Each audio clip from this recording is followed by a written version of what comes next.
આ જગતમાં દુઃખ શા માટે છે એનું એક બીજું કારણ, એક કારણ તો માયા છે, પણ દુઃખનું બીજું કારણ એ છે કે ભગવાનની જેવી ઈચ્છા છે ને એમ આપણે રહેવું નથી.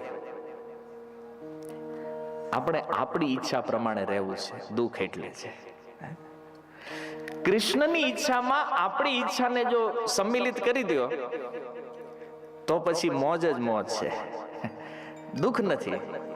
પણ સ્વતંત્ર ઈચ્છા જે છે ને એ દુઃખનું કારણ છે. એટલે મહેતાએ કીધું જેમ રાખે એમ રહીએ વધવજી, જેમ રાખે એમ રહીએ. કૃષ્ણની જે ઈચ્છા છે એ પ્રમાણે રહેવું એ ભક્તનું કર્તવ્ય છે, તો દુઃખ નથી. એટલે ભીષ્મ સમજાવે છે યુધિષ્ઠિર, કૃષ્ણ ચાહે છે તમે રાજા બનો તો તમારે રાજા બનવું જોઈએ. છુપાવેશમાં કહે છે મોહયન માયયા લોકમ ગુઢશ્ચરતી વૃષ્ણેશ. પોતાની યોગ માયાનો આશ્રય લઈ અને ભગવાન સામાન્ય મનુષ્યની જેમ આ સંસારમાં વિચરણ કરે છે. ભગવાન અહીંયા પ્રગટ થાય ને ત્યારે ઘણા નથી ઓળખાતા. કંસને ન ખબર પડી આ ઈશ્વર છે, દુર્યોધનને ન ખબર પડી, જરાસંઘને ન ખબર પડી, શિશુપાળ ન સમજ્યો. કેમ? કારણ કે એ માયાથી બદ્ધ છે. પણ જે ભગવાનને શરણાગત હતા પિતામહ ભીષ્મને ખબર હતી આ ઈશ્વર છે. મહારાણી કુંતી જાણે છે આ ઈશ્વર છે. વિદુરજીને ખબર છે આ ભગવાન છે. આ લોકો જાણતા હતા. કારણ કે માયાથી આવૃત જીવ ભગવાનને ક્યારેય જોઈ શકે. સામે પ્રગટ આવે ને ભગવાન તોય ન ખબર. હવે અહીંયા આવીને ભગવાન માનો કે આપણી વચ્ચે બેસી જાય, એને ઓળખવા કેમ આ ઈશ્વર છે? માનો તૈયાર થઈને આવ્યો બાંસુરી લઈને ધોત પિતાંબર ને મુકુટ ને બધું પહેરીને આપણે લાગે આ ડ્રામા વાળો લાગે છે.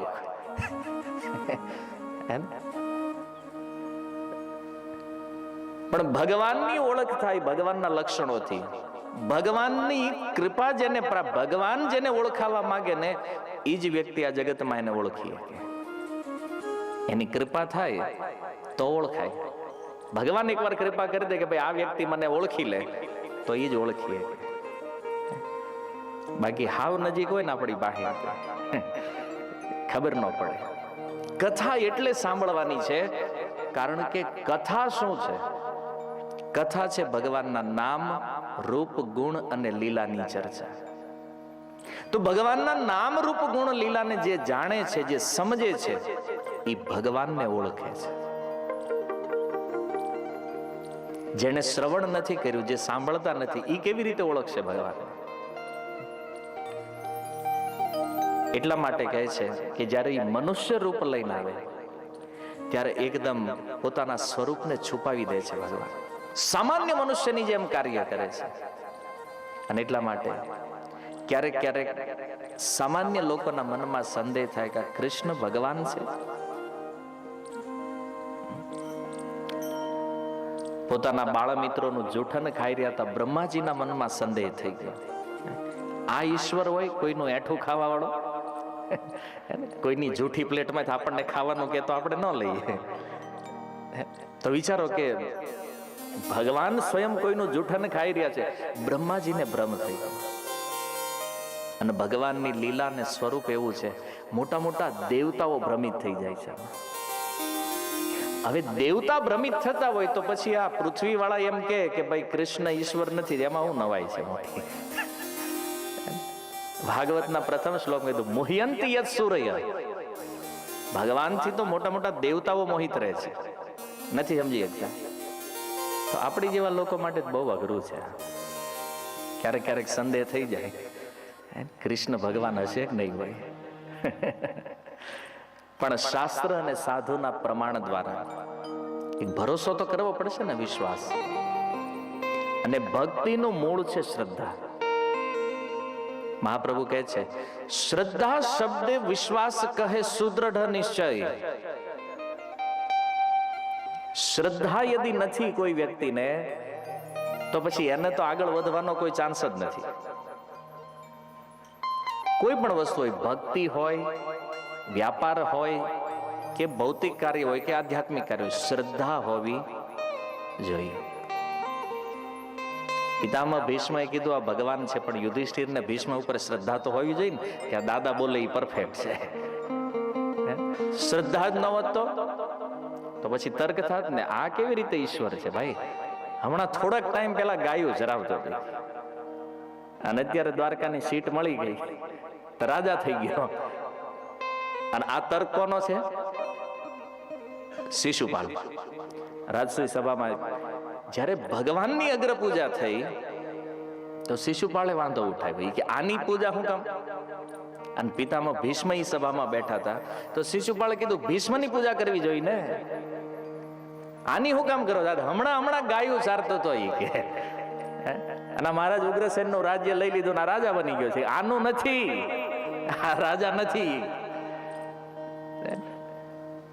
તો ભગવાનની લીલાઓ અને એનું સ્વરૂપ એવું છે કે માયાબદ્ધ જીવ જે છે એ ભગવાનને ઓળખી શકતા. એટલે ભીષ્મ કહે છે વૃષણી વંશી બની તમારા મામાના દીકરાનો રોલ અદા કરે છે. એટલે યુધિષ્ઠિર તું એ નહીં માનતો કે આ તમારો ભાઈ છે, આદિ નારાયણ ભગવાન છે. છુપા વેશમાં અહીંયા ફરે છે તમારી ઉપર કૃપા કરવા માટે. એકથી એક મહાન લોકો સાંભળી રહ્યા છે અને બધા આ વાતનો સ્વીકાર કરે છે.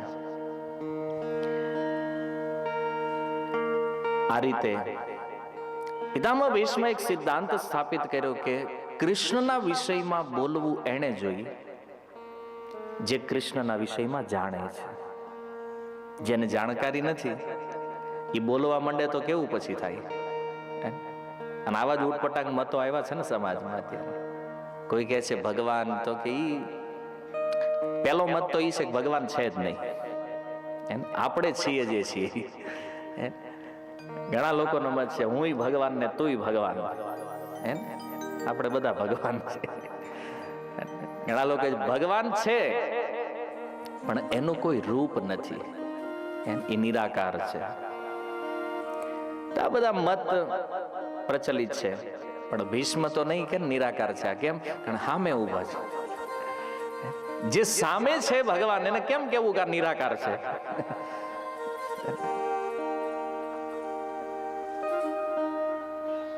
તો પિતામહ ભીષ્મ યુધિષ્ઠિર મહારાજને સમજાવતા સમજાવતા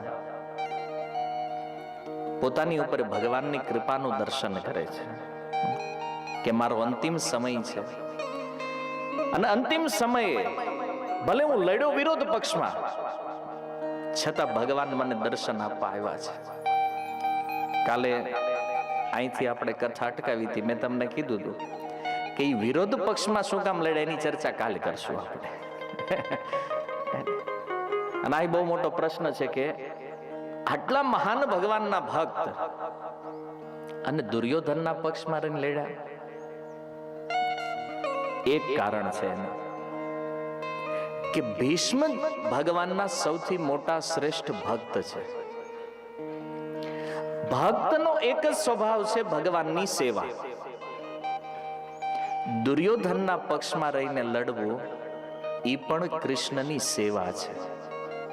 થોડું તાત્વિક વિચાર કર્યા. યદિ પિતામહ ભીષ્મ દુર્યોધનના પક્ષમાં ન રહ્યા હોત તો દુર્યોધન ક્યારેય લડવાનો સાહસ ન કરે. તમને લાગે છે કે ભીષ્મ વગર દુર્યોધન એટલો બધો કૂદે? દુર્યોધનને જે ખાતરી હતી કે વિજય અમારો નિશ્ચિત છે. શું કામ? કારણ કે ભીષ્મ એના પક્ષમાં છે. અને દુર્યોધનને એટલી ખાતરી હતી કે વિશ્વનો કોઈ પણ યોદ્ધા ભીષ્મને હરાવી ન કે ત્યાં સુધી કે દેવતાઓમાં પણ આ સામર્થ્ય નથી ભીષ્મને હરાવવા. આટલા મહાપરાક્રમી યોદ્ધા છે.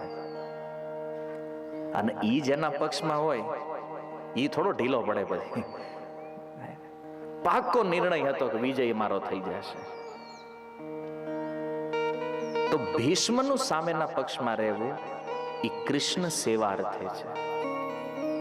દુર્યોધન તૈયાર થયો, એક કારણ. બીજું, ભીષ્મએ નક્કી કર્યું કે જો પાંડવોની સેના બાજુથી કદાચ હું લડું તો મને કૃષ્ણનું દર્શન નહીં થાય. બરાબર. અને મહાભારત તમે ધ્યાનપૂર્વક વાંચો તો સમજાશે. ભગવાન કૃષ્ણના રૂપનું, પાર્થ સારથી રૂપનું જે આસ્વાદન પિતામહ ભીષ્મએ કર્યું છે એ અર્જુનને નથી થયું. કારણ કે રથમાં અર્જુન ભગવાનની પાછળ છે અને ભીષ્મ સામે છે. અત્યારે મારે તમને જોવા હોય બરાબર, આમ તો આમ હામાહામી હોય તો દેખાય ને. બરાબર, હું તમારી બાજુમાં આવીને કથા કરું તો ભાઈ બધા જોવું પડે આ બોલે જ કોણ ભાઈ. તો ભગવાનના રૂપ માધુર્યનું દર્શન કરવા માટે ભીષ્મ સામેના પક્ષમાં છે. ત્રીજો એક પ્રશ્ન ઉઠે છે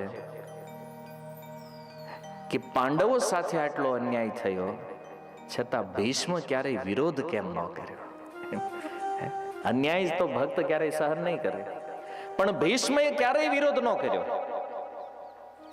તો વિરોધ નહીં કરવાનું એક કારણ છે કે યદિ ભીષ્મ જો બધું પતાવી દે તો પછી કૃષ્ણ લીલા કેવી રીતે પ્રગટ થાય?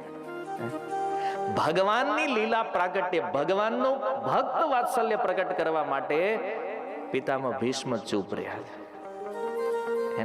વિચાર કરો, ધર્મના જ્ઞાતા છે, ધર્મને જાણવાવાળા મહાજન છે, એને ખબર છે કે અન્યાય થતો હોય ત્યારે ચૂપ ન રહેવું જોઈએ, છતાં એ ચૂપ રહ્યા કૃષ્ણ લીલા સહાયક બનવા માટે.